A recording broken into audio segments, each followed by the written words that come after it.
A man is behind bars after using a drone to spy on a woman while she was preparing to take a shower.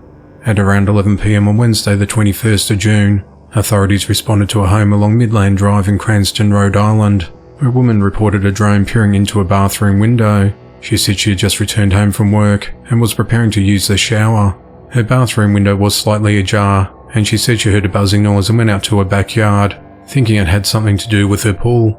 Once outside, she noticed a drone hovering outside her bathroom window. When she approached the drone, it quickly moved away from her, hit a tree branch and crashed to the ground. She grabbed the drone and submerged it into her pool to disable it, and handed it over to police. Investigators later tracked the drone to Christopher Jones, a convicted sex offender. He has not had to register since his requirement ended in 2015. Christopher admitted he operated the drone. On Friday the 23rd of June, Christopher was arrested and charged with video voyeurism. 3 police officers have been charged with murder after fatally shooting a woman inside her apartment during a mental health crisis.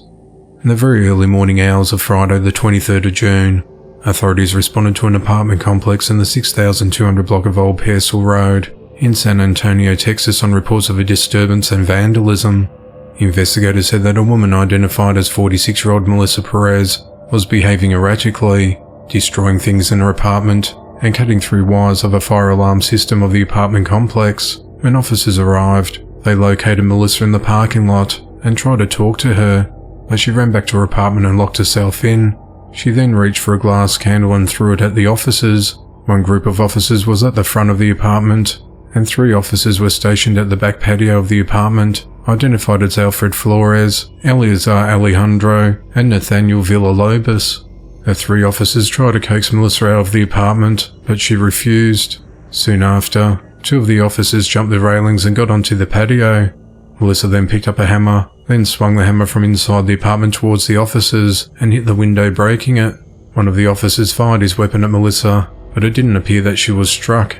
Melissa went toward the window again, while still armed with the hammer, and all 3 officers opened fire, and she was struck by gunfire at least 2 times. After the shooting, officers forced their way into the apartment and provided medical aid until medics arrived. Melissa died at the scene from her injuries.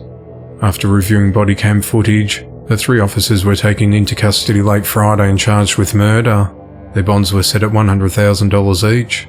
San Antonio Police Chief William McManus said that the shooting officers' actions were not consistent with San Antonio Police Department policy and training. They placed themselves in a situation where they used deadly force, which was not reasonable given all the circumstances, he said. The officers were all released the following morning after posting bond pending trial. The investigation into the matter continues. Authorities are investigating after a man was found fatally shot early Saturday morning. At around 4 a.m. on the 24th of June, police responded to Cordell Circle in Jacksonville, North Carolina, on reports of a person down. When officers arrived, they located a man laying on the roadway between Waffle House and Goodfellas Bar and Lounge, in a critical condition, suffering from a gunshot wound.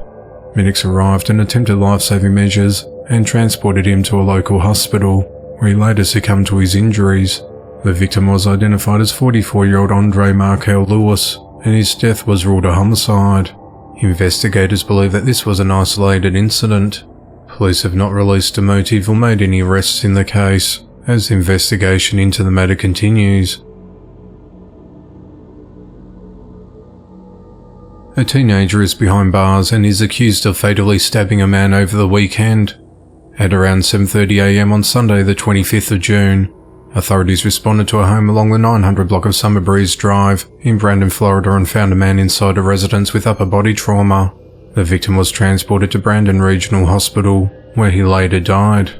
Officers located 17-year-old Caleb Beck near the scene, who was identified as a suspect. Authorities said that Caleb admitted to stabbing the unidentified victim during a heated argument. However, it's unclear what the argument was about. Caleb was arrested and charged with murder in the second degree with a weapon, and is held at the Hillsborough County Jail. The investigation into the matter continues.